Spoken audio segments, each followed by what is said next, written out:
What is up, my friends? You are very welcome along to our player ratings here on Anfield Agenda after Liverpool have trounced Bournemouth by 4 goals to 0. A result that just solidifies our place at the top of the Premier League table.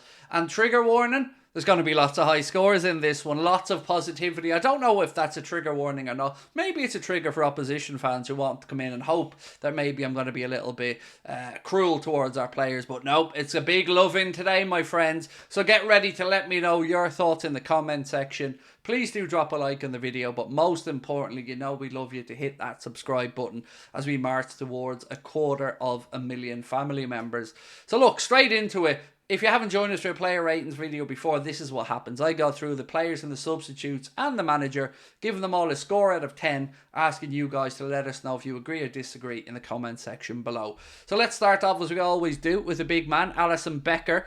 Today, it was a kind of difficult one to gauge because he didn't have much to do, really. A couple of one-on-ones, he came out and narrowed the angle and Bournemouth struck them wide. So this is probably going to be one of the lower scores of the day, but I've given Alisson a 7 for that reason. Other than that, you know, he's the best in the world, so it is what it is. Moving on, though, to Mr. Joe Gomez. He had another great game, got himself an assist at the end with a beautiful cross into Darwin Núñez, and he has been more than adequate cover on that left-hand side. The man's versatility has bailed us out a lot this season. Whether it's at centre-back, right-back or left-back, Gomez is able to fill in with aplomb. So today, Joe Gomez gets a well-deserved score of 8 out of 10. Again, brilliant work, Joe. Thank you so much. Moving on to Mr. Virgil van Dijk, our captain. So the only criticism I'd have, and it's not even a criticism in all honesty, is there should have been more in the ref's ear for me about them decisions that were, let's be honest, disgusting. But that aside, the man's a brick wall. There was nothing getting past him and Ibu today. I thought they were both absolutely fantastic. Man mountains at the back, didn't put a foot wrong, led us to a very good, impressive 4-0 away victory. And you got to give people high scores when they get clean sheets. So Virgil van Dijk gets a score of 8 out of 10. And the only reason I gave him an 8 is because I think Ibu was just a smidgen better. So I have to leave room there to give the applause to Ibu, who was right up there in the man of the match vote for me today. Sky gave it to Diogo Jota. Personally, I think that's probably about right. But Ibu, McAllister and a few other players definitely put in a great shift today. So Mr. Ibrahim KONATE, who thankfully got back up because I was very concerned when he went to ground. But he got back up and finished the game. So we give Mr. Ibu a score of 9 out of 10 today. Phenomenal, Ibu. Phenomenal. I love the way I say these things like they're watching and I'm talking to them. But you never know, right? Ibu, you watching it? Drop a like. Come on. Right, Conor Bradley. So I've been bigging this guy up for a while. Partly because, you know, I'm biased and he's Irish, or at least from the island of Ireland, for those of you who want to be pedantic. And I've said to you, this kid's the real deal. He just needs the chance and the fitness. And because Trent's been out for the last few games and Klopp gave him the last few minutes against Arsenal, you've all started to see what the potential is and was. And he's the real deal. If he can stay fit, I dare say we probably don't need to look to the fullback market, because between himself, Trent, Calvin Ramsey, who we haven't got to see much of yet, and of course Joe Gomez, who can cover there, future's bright in that regard. So please God, Conor Bradley continues this fantastic development, and the young man gets a score today of 8 out of 10 from me. And you know what? Most people would probably go a bit higher and give him a 9, but I know there's still a few more bits to come from Conor Bradley because I believe in the kid. So score of 8 today, but nothing but compliments. I mean, the best compliment I think you can give somebody of the stature of Bradley coming into the team is you don't notice that we didn't have Trent there. You don't notice from a defensive perspective because Conor was just up and down the wing. He's just phenomenal. I really, really love the kid. He's got an engine like the Energizer Bunny and he can go for days. And we're not talking about the bedroom here, ladies. Calm down. Although, you never know. Don't know where that came from. But let's move on. Because we're here to do player ratings, Craig. Not ratings in the bedroom. Alexis McAllister. Dare I say, for me, this was one of his best games in the defensive midfield position for Liverpool. Somebody said in our chat earlier on, days like today, you really miss Endo. Actually, no. Normally, yes, because Endo's been magnificent. But today, I think that's very unfair to Alexis. I thought that was really good from him. Winning the ball back, pressing high up the pitch, playing some beautiful through balls. I thought he looked more comfortable than I've seen him in a while in that position today. So full credit to Alexis for his performance and giving him a score of 9 out of 10. That's how good I think he was. Mr. Curtis Jones. So a little bit of an injury update on him, and while we don't know the extent of the injury, James Pearce, I think it was, did report that it looked like he was holding his hamstring as he went straight down the tunnel. So, of course, we'll wait for an update from the club, and we hope it's not too serious, because Jones put in a good shift there today and really did, again, run his socks off, as he always does. So we give Curtis Jones a score of 8 out of 10 today. I think he's one of the first names on the team sheet at this point, which is testament to him and Klopp for the belief in him.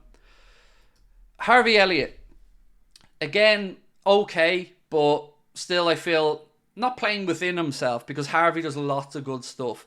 But I guess he's just not as flashy as some of the others. And you're talking about a position where we do have a good bit of competition in the team. When Szoboszlai's back, you probably expect him to slide back into that right side of midfield. But I certainly feel like we look better today with him in this role rather than in the right wing. So again, I love Harvey, as you know. Today, though, I do think he played within himself, is what I'm going to say. So I'm giving him a score of 7 out of 10. Moving on to Lucho. Better, but drifting inside a bit too much for my liking still. I'd like him to hold the width a little bit more, unless, of course, it's under instruction from Klopp. But I would like him to try and use that pace and go around the outside. And he needs to start adding a few more goals to his game. I think if you're looking at the forwards at the club right now, it is himself and Gakpo that are probably the most vulnerable, albeit Cody has a lot more wiggle room in my eyes. Diaz does need to up his game a little bit, I can't lie. So I've given him a score of 7 out of 10 today. Darwin, look, what can you say? 10 goals, 10 assists in all competition. First man to do it in the Premier League this season to have had the 10 goals and assists in all comps. And I hope this is the start of a Darwin Núñez purple patch where we get to see him score in bunches. Both of his goals today were well taken for different reasons. The first one was just a good goal. Ibrahim KONATE plays the ball upfield, falls to Curtis Jones. He plays a nice pass to JOTA. JOTA lays it off beautifully to Darwin. And it was a composed, calm, side-foot finished past Neto. Second one, proper striker's goal. Gomez crosses him from the right. Darwin makes the dart and run, slides in, outside of the right foot, in off the post, and job's done. So well done, Darwin Núñez. You deserve all the credit coming your way today, my man. And again, a great shift put in as well from Darwin. So he gets a score today of 9 out of 10. And fully deserving. Surely nobody can disagree with that one. Now, to Diogo, the assassin, the ninja, the wizard, whatever you want to call him. Dude can sniff out a goal. Even when he's setting himself up for them, like he did with the second one. Okay, maybe he had a swing and a miss, but ultimately it did the job, right? And he buried it second time. He's composed, he's natural. Him and Mo are the two most natural finishers we have at the club. And Klopp made the right decision, including them today. Hopefully, he can grab a goal as well for us away against against Fulham in the League Cup on Wednesday. But keep it coming, Diogo. Had an assist to his name as well today, so well done. He was given the man of the match by Sky, and I would gather he probably will win the vote in our fan reaction show coming up soon as well. So Diogo gets a score of course, 9 out of 10. Now we move to Cody Gakpo. I thought he was okay when he came off the bench. I think Gravenberch had a bit more impact on the game personally, but look, I have nothing but fond things to say about Gakpo. I just feel he may be starting to have a little bit of James Milner syndrome in that he's a utility player, and I don't know where he nails down a regular starting spot in the team. Like, I mean, one that there's no debate around, like, let's say, Verge or Mo on the right or Alisson in goal. I don't know, but it's okay being part of a good team and having a good squad. So we're going to give Gakpo a score of 7 today. Ryan Gravenberch, I think he did a bit more when he came off the bench. His silky dribbling skills I do really much enjoy, and he's very good in a condensed area of the pitch. Still feel like he does have more to develop, but that's understandable. You know, he's coming into Liverpool this season having not played a lot with Bayern, but you can see his confidence beginning to grow, and I think he'll have a big part to play as the season goes on. So we're going to give him a score also of 7 out of 10. Bobby Clark, I always feel calm when Bobby comes into a game. He might not always light the place up on fire as a superstar, but he is very steady, very consistent, and a good, solid pro.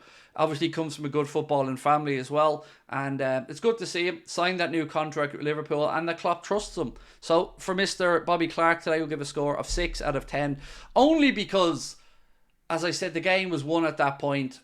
He didn't do anything wrong. 6 may sound like a lower score, but it's more because their will had been broken at that point. But look, I'm very impressed with him, his composure, and he looks like he's going to have a decent career ahead of him. Now we move on to Owen Beck, who, just again a little footnote here, because Owen Beck played today, that means that he will stay with Liverpool for the remainder of the campaign. You can't play for 3 clubs in a season, so he won't go out on loan. But that being said, of the changes, I thought he looked really, really lively when he came on. Again, like Bradley on the opposite side, wasn't afraid to get up and down that touchline and put in a really good shift. So for the time he was on the pitch, we give him a score of 7 out of 10, but lots more to come, I think, from young Owen Beck, who is, of course, I think, the great nephew of Ian Rush, if I'm not mistaken. Craig Houlden, got to be honest, hands up, didn't even realise he came off the bench. Sorry, that's on me. I was so excited at the end of the game that until I got sent the team numbers, I didn't realise he'd come on. But I am delighted that he is starting to get minutes back, because he's an undoubted talent.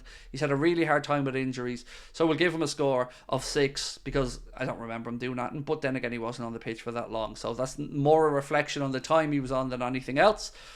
And lastly, Mr. Jurgen Klopp. Again, his in-game management, which is something at times us fans have been a little bit critical of. But over the last few weeks and months, he's getting it. He's getting it right. Whatever he's saying at half-time, we're going on second half and winning games. And today, we won it at a canter. And that's down to Klopp, to his assistants, and of course to the spirit that he's put into those players. So today, Jurgen gets a huge score of 9 out of 10. Almost perfect from the gaffer. And that concludes our player ratings, my friends. So don't forget to let me know your thoughts in the comment section. I'm about to go over now and do a fan reaction live show on the channel. And I will catch up with you guys really soon. Top of the league, 4-0 victory. It doesn't get much better than this. Talk to you soon. Bye-bye.